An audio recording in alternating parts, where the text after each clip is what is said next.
Yan, hello po. Magandang umaga, magandang gabi. No? Nasang panig man tayo ng mundo. Ayan, sana po ay maayos ang inyong kinalalagyan sa ngayon. Ha? At dun sa mga nakakaranas na ng paglakas ng ulan, mag-ingat po ha. Dito sa Maynila ay pabugso-bugso pa lang po. Ayan. Hopefully, no, hindi siya ganun kalakas. Kagaya ng inaasahan ng mga alam mo yan, tao. Sana hindi po ha. Kasi mahirap. Lalo na yung mga nasa bahaing lugar. Ayun, meron ng isang naglipad. Meron tayong The Temperance. Okay po. Si Angel Temperance ay nandiyan. Tignan pa natin. Meron tayong The Lovers. Okay, sige. Tignan pa natin. Hindi, meron tayo dito Ten of Cups. Okay. Ito, huwag natin pigilan. Unahin natin ito. Meron tayo ditong Knight of Swords. And meron tayo ditong King of Pentacles. Meron din pong Page of Swords. Balita. Dalawa na lang. Ayun. Seven of Cups.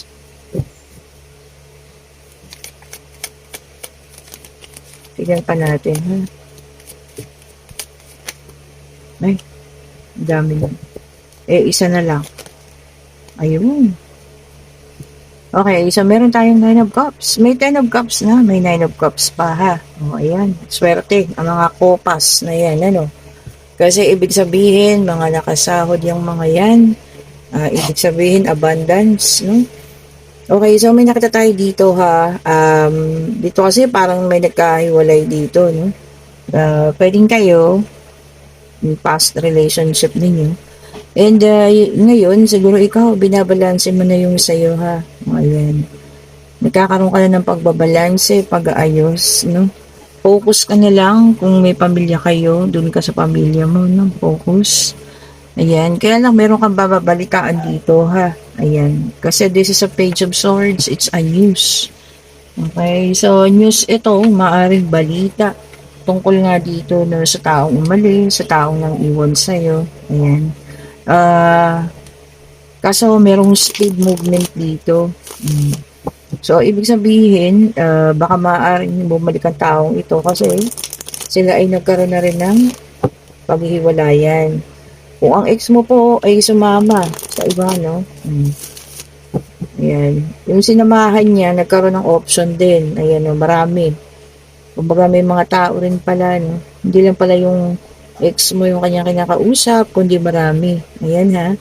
So, ayun. Parang nagkaroon siya ng option. Maaaring sumama na rin sa iba. Iniwan na yung ex mo. Kaya ngayon, ikaw po ang naiisip niya. Naiisip na balikan. Ay, o, diba? So, nasira yung pinagpalit sa inyo. Kaya ngayon ang isip niya, babalik sa inyo. Oh, di ba ang kapal? Oh, di ba? It's so thick. The face is so thick. Okay. So, tignan pa natin, Laliman pa natin. Oh, ito. And, meron tayong Knight of Cups, Water Sign, Cancer, Scorpio, and Pisces. Oh, ayan. So, ayun, nagkaroon po siya ng disappointment, no? Tapos, sabi niya rito, no, unbelievable, hindi rin siya makapaniwala na, alam mo yun, ginanon din siya ng taong sinamahan niya. O, sabi niyo nga sa akin, ano ba to? Karma? O, diba? Deserve niya ba yan? Deserve. Ace of Swords. Okay, nagkaroon na siya ng paglilinaw ng pag-iisip. Air sign to, ha? Gemini, Libra, and Aquarius. Paglilinaw in a sense na alam niya na, no?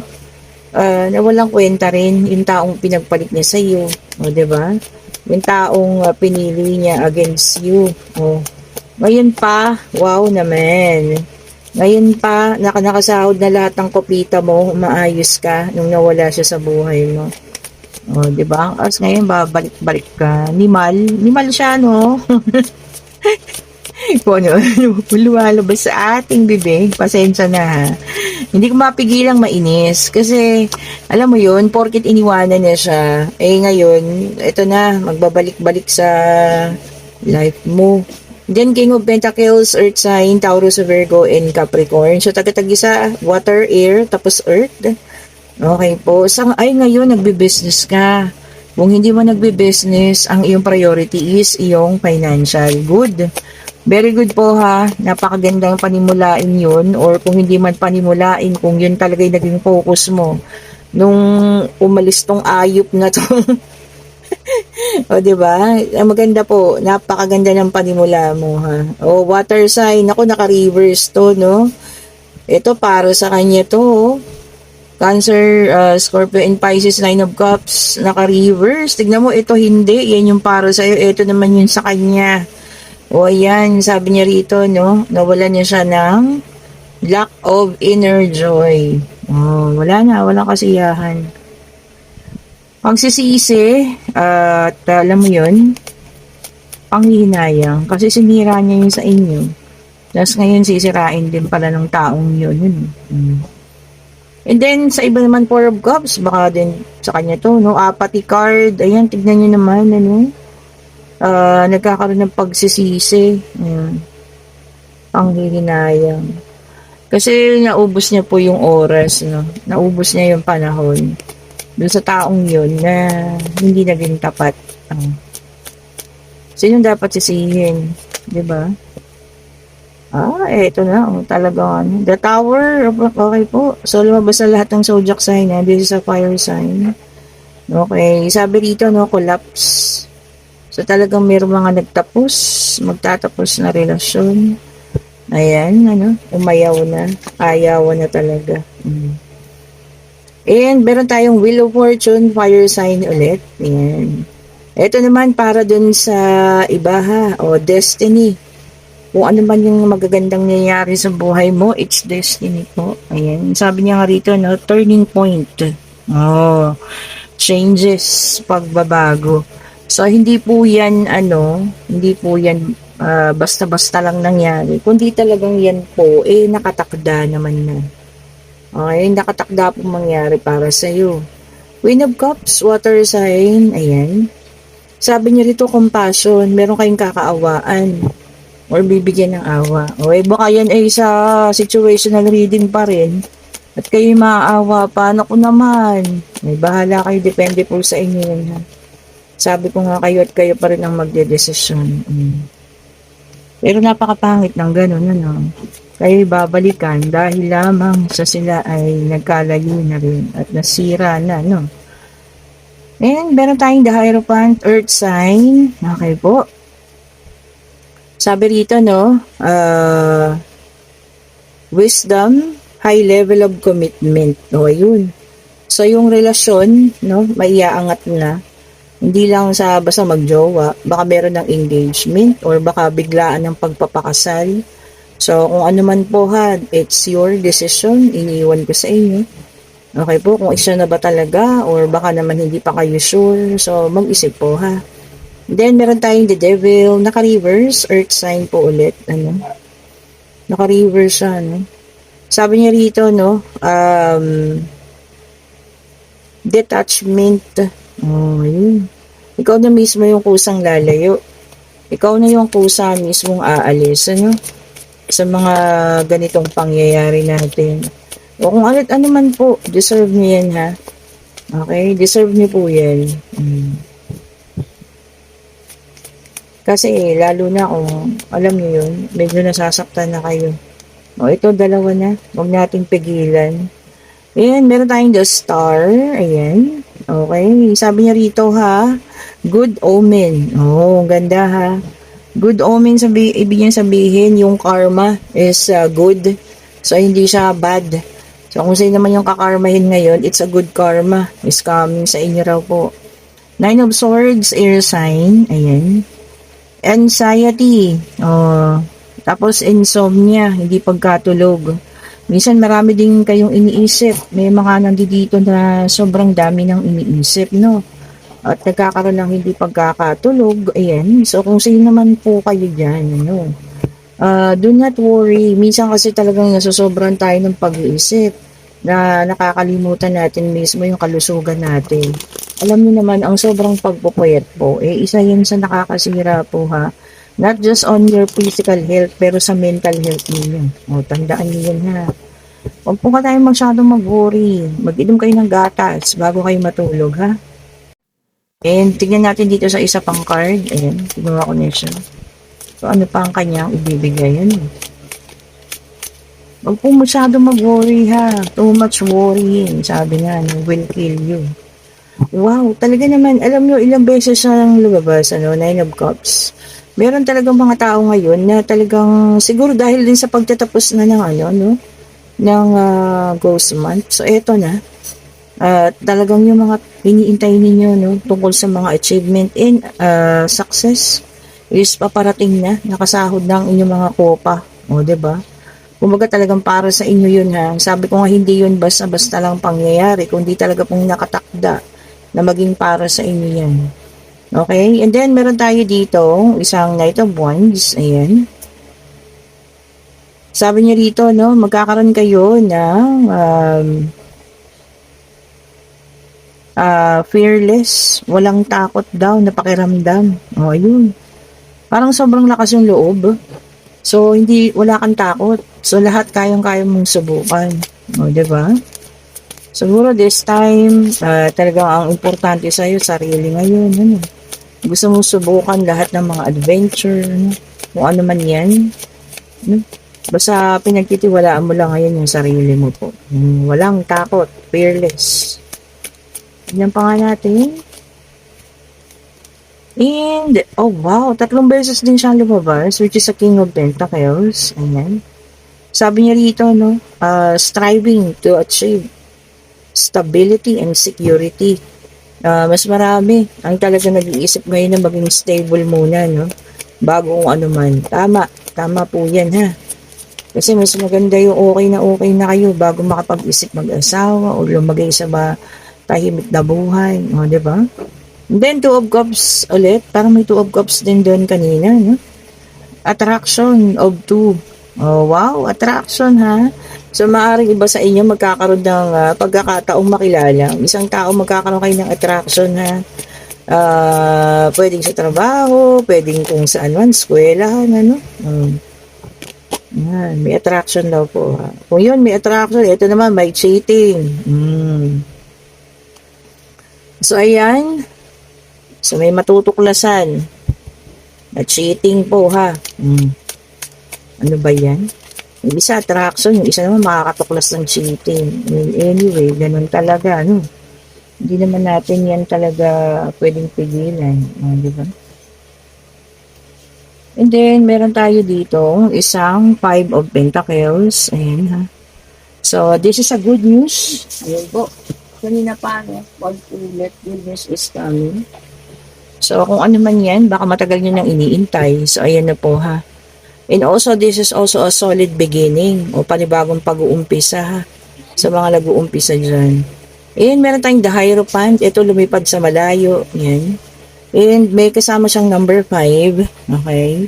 So, the Hierophant as a symbol of commitment. Ayan nga marriage. O baka meron na naman. Naku. Talagang merong kakasal, Or mas lalakas din yung ating pananampalataya sa kanya. After all ng mga pangyayari sa buhay natin, mas lalong lalakas yung ating pananampalataya po. Which is good. And for the ating last card, meron tayong 10 of Wands. Okay po. Naku. Sabi rito, obligation. Ayan. Mas madadagdagan. Naku. Madadagdagan pa yung obligasyon mo. Baka ikaw ang breadwinner. Tapos ngayon, mas madadagdagan pa ha. Yun ang mahirap po ha. Baka naman hindi mo na kaya. Magsabi ka sa kanila para alam mo yun. Makahingi tayo ng tulong. At maintindihan din nila naman yung sitwasyon mo. Okay po. And kung kayo yung makatanungan pala, answerable by yes or no. Sige, humingi na tayo. Financial, pag-ibig, pangyayari. Divine Universe. Ayun na aga. Ay. Oh. Ayan po, 3 of Swords. And no pa. Ang sagot, hindi pa pusa ngayon ha. And meron talaga makakaranas ng breakups. Ayan. Pagtatapos ng isang relasyon. Pagtatapos ng pagkakaibigan o kung ano man po ito, no? Na talagang tutuldukan nyo na. Siguro, naisip nyo na rin na hanggang doon na lang din talaga. Kaya tutuldukan ng mga bagay-bagay, ha? At no po ang sagot. And kung kayo yun na sa situational reading, no, na kayo ay babalikan dahil sila ay nagtapos na. Ni Bakekang. Ayan. Eh kayo na po ang bahala kung pagbibigyan pa ninyo ang taong ito, no. Pero ako, kung hangga't kaya mo na, no, nakatayo ka na, kasi gumaganda na rin yung financial mo. Siguro para sa akin, pag-isipan mo po munang mabuti, ha. Kasi nagawa niya na yan sa'yo, baka maaaring magawa niya pa rin po ito ulit. Okay po, pwede niyang ulit-ulitin dahil nakikita niyang pinapatawad niyo eh.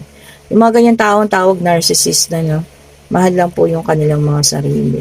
Okay po, and kung nagugustuhan yung ating reading, pa-like, pa-share, pa-subscribe, hit the notification bell para lagi kayong updated sa mga bagong videos na nirelease natin.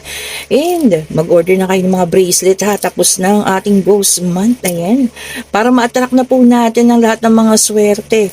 Especially dito sa ating power combination bracelet. So, nandiyan na siya, no? Mas marami yung original citrine, tiger eye, and of course yung ating original jade. Ayan ha. Ang lapis lazuli po ay crystal of all wishes. Siyempre ang ating black rose tourmaline turns negative energy into positive. At siyempre ang ating citrine. Ayan, this is citrine mantra, no? Ayan po. And ang carnelian, kung gusto nyo may pabalikin, may makausap. At syempre ang ating amethyst para sa good health. Good luck na rin to, no? Parang 2-in-1. Ayan. At eto pa, combination ng tiger eye at ng black tourmaline. Ang ganda na ito. Nakita nyo sa personal. Tsaka medyo may kabigatan. Kasi maganda yung mga stone po. Ayan. Mga original po, ha. Yan. Ito yung isang klase ng natin. Ayan. Power combination. Hindi na yan po, ha. Hindi na yan magpe-fade. Kasi magandang klase siya.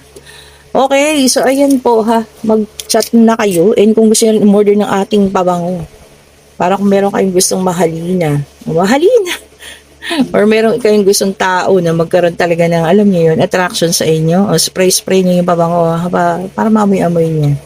Okay po, mag-order na kayo at i-click nyo yung link. Nandiyan na po yung link sa comment section. Ako lang yung naglalagay dyan. To book a private reading, please click the link. Ako yung naglagay dyan po ha. Click nyo lang yan. And salamat po lahat sa mga sumusuporta sa Webes po. Ang ating draw, yehey! Ng ating pabango. Tandaan nyo yan ha. Lahat po na nakasali as a subscriber. Ayan ha.